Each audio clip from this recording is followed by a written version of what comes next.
البدع والأهواء، أهل البدع العقائدية وأهل البدع السياسية. نقول بيننا وبينكم السلف، بيننا وبينكم الكتب، كان فيقول البدع بيننا وبينكم. Bismillahirrahmanirrahim. Alhamdulillah. Wassalatu wassalamu ala Rasulillah wa alihi washabihi. Kita meneruskan bacaan Kitabul Maram yang ditulis oleh Al-Hafidz Ibnu Hajar Al-Asqalani rahimahullah. Masih di kitab yang kelima, kitab Usyam tentang puasa. Dan sudah masuk di bab yang pertama, yaitu tentang puasa sunnah dan apa yang dilarang dari puasa.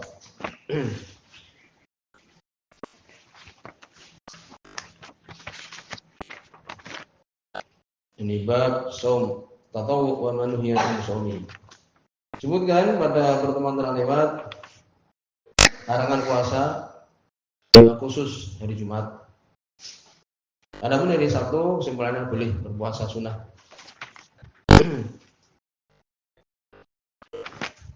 Demikian juga ya puasa di hari Idul Fitri, Idul Adha.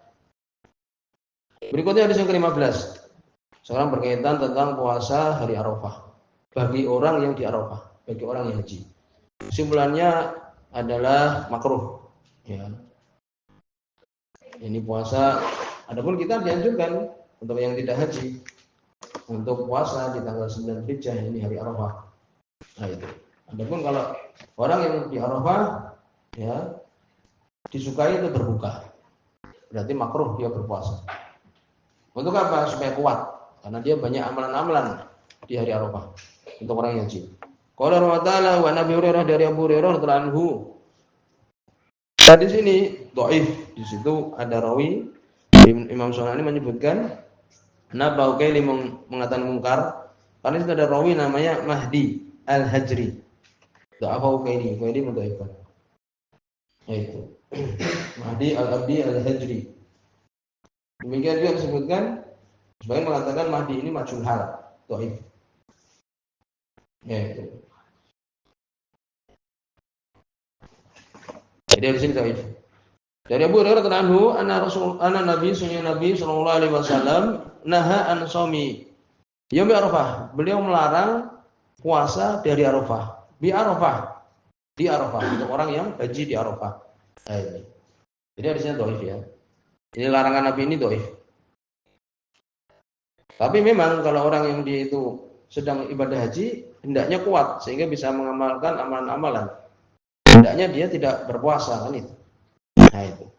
Memang sih di tanggal tersebut termasuk waktu yang paling mulia. Sering kita sebutkan tidak ada amalan lebih bagus di tanggal 1 sampai 10 Dzulhijjah. Tapi di sini dibutuhkan kekuatan untuk orang yang dia itu haji. Sehingga tanggal 9 kalau dia haji lebih bagus ya untuk berbuka. Ada larangan puasa dhaif. Ya, Rawahul khamsah meriwayatkan yang 5 ghairu Tirmidzi, selain Imam Tirmidzi. Jadi Abu Dawud, Nasai, Ibnu Majah, Imam Ahmad. Sahih Ibnu Huzaimah mensahihkan karena rawi tadi kan saya mengatakan majhul kan. Bagi Ibnu Huzaimah itu sahih, thiqah. Wal Hakim, demikian juga Hakim wastangkaru Kaini. Al-Ukaini beliau mengingkarinya. Ini mengatakan mungkar. Tadi karena rawi tadi Mahdi Al-Hajri. Ya itu. Jadi kesimpulannya bagaimana ini hadis dhaif? Sengaja Ibnu Hajar menyebutkan di sini sambil memberikan ucapan ulama bahwa ini mungkar kan itu. Jadi karena hadis ini dhaif bagaimana? Ya disebutkan secara umum bahwa disukai untuk berbuka itu aja. Bahkan sudah ada hadis dalam Sahih Bukhari dan juga Sahih Muslim. Muttafaqun alaih. Ya. Dari Maimunah bintul Harits, demikian juga Mulfadl bintul Harits radhiyallahu anhuma. Ya, disebutkan Nabi sallallahu alaihi wasallam syariba min laban. Beliau minum dari susu yaum Arafah pada hari Arafah 9 Dzulhijjah di Arafah. Ini ketika haji wada. Ini contoh dari Nabi sallallahu alaihi wasallam, perbuatan Nabi menunjukkan mustahab. Ini perbuatan Nabi itu paling tingginya menunjukkan mustahab. Perbuatan Nabi. Itu sudah ada dari ulama mengatakan haram ya seperti Imam Sunani. Ini beliau kan melihat hadis itu apa adanya Imam Sunani ya, padahal hadisnya dhaif tadi Kemudian ada yang mengatakan disukai puasa malah. Bahkan disukai Ibnu Zubair, Aisyah puasa. Radhiyallahu anhu. Karena mungkin masuk dalam keutamaan ya Asyratul Hijjah 1 sampai 10 Dzulhijjah. Yang kesimpulannya adalah disukai berbuka untuk orang haji tanggal 9 Dzulhijjah di Arafah. Berikutnya hadis nomor 16. Ini sekarang tentang permasalahan puasa setiap hari. Bagaimana ini? Puasa dahr namanya atau puasa abad selama-lamanya. Kesimpulan dalam hal ini makruh, itu aja. Ada yang mengatakan haram, tapi insyaallah makruh saja. Qala Allah Ta'ala, itu makruh apa? Makruh dilakukan ya tidak mengapa, ditinggalkan dapat pahala. Ini puasa setiap hari. Wa Abdullah bin Umar bin Subhat Abdullah bin Umar radhiyallahu anhu di Sahih Muslim ini. Qala beliau mengatakan qala Rasulullah berkata Rasulullah sallallahu alaihi wasallam la shoma man shomal abad. Tidak ada puasa bagi orang yang puasa selama-lamanya. Mutawalli di Sahih Muslim. Ini. Makna ini ya, makna dari lafaz seperti ini berbeda para ulama. Tapi dohirnya itu apa? Dohirnya bahwa tidak boleh kan itu. Tidak ada puasa. Ini tidak ada puasa gitu aja. Ini dohirnya ini tidak ada puasa orang yang puasa setiap hari. Jadi dia berat-berat puasa tidak dapat apa-apa karena maknanya la soma. Karena lafaznya tidak ada puasa kan itu. Sehingga di sini oleh Imam Mansur Ani rahimahullah taala ucapan dari para ulama ada maknanya itu zajar. Ya, ucapan Arabi ada yang mengatakan dia itu yakni peringatan dan mengatakan khabar saja. Imam Ibnu Arabi di buku beliau Al-Mufhim beliau mengatakan jadi ada yang mengatakan itu doa. Ada yang mengatakan doa, ada yang mengatakan khabar.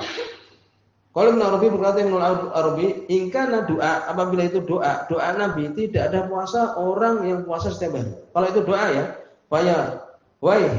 waiha maka alangkah meruginya min doai alaihi Nabi atas doanya Nabi atas dia. Ya itu. Jadi kalau itu doa Nabi mendoakan berarti alangkah jeleknya doanya Nabi kepada dia ini. Tidak ada puasa orang yang puasa setiap hari.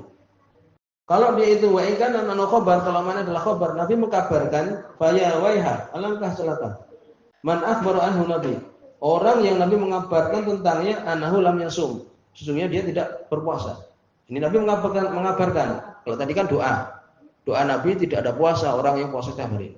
Sekarang khabar, Nabi mengkabarkan tidak ada puasa orang yang berpuasa setiap hari. Kalau cuma berupa khabar saja, ya, alangkah sedihnya. Yang Nabi kabarkan dia seperti orang tidak berpuasa. Nah, itu. Seperti orang yang tidak berpuasa. Ini untuk apa dia menahan makan dan minum kalau Nabi kabarkan tidak ada puasanya. Ini kabar yang menyedihkan bagi dia kan itu. Wa idza lam yasum syar'an, kalau dia tidak puasa secara syariat, fa kaifa yuktab lahu thawab? Bagaimana mungkin tidak dituliskan pahala? Kalau secara syariat itu ya bukan puasa. Bagaimana dia dapat pahala? Nah, ini ucapan yang bagus. Ini kalau ini secara syariat bukan puasa, bagaimana dia akan ditulis pahala? Demikian juga di setelahnya nomor 17 wali Muslim melihat Imam Muslim min hadis Abi Qatadah dari sahabat Abu Qatadah radhiyallahu anhu bilafaz dengan lafaz la shoma wala aftar, tidak puasa dan tidak berbuka. Berarti dia tidak berpuasa dan tidak berbuka. Nah itu. Yang mana yang berbeda dengan tadi kan, ini tidak puasa. Orang yang berpuasa setiap hari. Ini. Dari sini memang ada perselisihan di antara para ulama hukum puasa setiap hari. Kalau kita mungkin kan seperti ini berat sekali kan itu. Saya sebagai para sahabat ya Abu Hamzah Al-Aslami, demikian juga disebutkan Abu Thalha, demikian juga Aisyah radhiyallahu anha di akhir hidupnya puasa setiap hari. Padahal ketika Nabi hidup beliau itu tidak membayar Aisyah ini ya. Disebutkan ketika Nabi masih hidup beliau itu tidak membayar puasa Ramadan yang beliau tinggalkan itu kecuali di bulan Sya'ban. Mepet dengan Ramadan karena kesibukan melayani Nabi dan sebagainya. Ya. Tapi ketika Nabi sudah meninggal beliau setiap hari puasa. Sehingga di sini memang terjadi perselisihan sebagian ulama mengatakan boleh-boleh saja. Ada yang mengatakan pertama haram, ya. Ada yang mengatakan makruh. Ini yang benar, insyaallah. Ya, ada yang berpendapat ya yustahab puasa setiap hari disukai. Ada yang berpendapat cuma yang ketiga boleh saja. Jawaz. Ada yang berpendapat tahrim haram seperti Ibnu Hazm, Sunani. Ini ada hadis apa adanya sudah haram sudah ini. Tidak ada puasa sudah berarti haram. Biasa beliau ulama zahir ya. Berpegang dengan zahir hadis. Tapi yang benar adalah apa? Yaitu makruh, tidak sampai derajat haram. Karena juga tadi kita sebutkan sebagian sahabat berbuat demikian padahal mereka mungkin ya tahu ucapan Nabi sallallahu alaihi wasallam. Ya. Ini kesimpulan adalah demikian. Ini memang orang bersemangat beribadah mungkin mencari hal-hal apalagi mungkin tidak banyak kesibukan kan itu. Untuk melakukan ibadah seperti Imam Nawawi, puasa ini Daud dan sebagainya. Ya, demikian juga mungkin semangat dari keutamaan-keutamaan orang berpuasa. Ya kadang-kadang kalau banyak kesibukan untuk menyisihkan 1 bulan 3 hari aja sudah bersungguh-sungguh. Demikian juga puasa Senin Kamis. Ya demikian. Dan semua punya keadaan. Pernah di suatu safar ada sahabat yang dia itu berbuka, ada yang dia itu berpuasa. Ya, maka Nabi mengatakan telah pergi orang-orang yang berbuka dengan pahala yang banyak karena dia sehat, kuat-kuat, bisa berbuat ini dan itu. Yang berpuasa kan lemes. Ya, itu masih mempunyai keutamaan. Ya, insyaallah selesai di sini bab yang pertama. Ya, dan di sini kita sudah ila anta.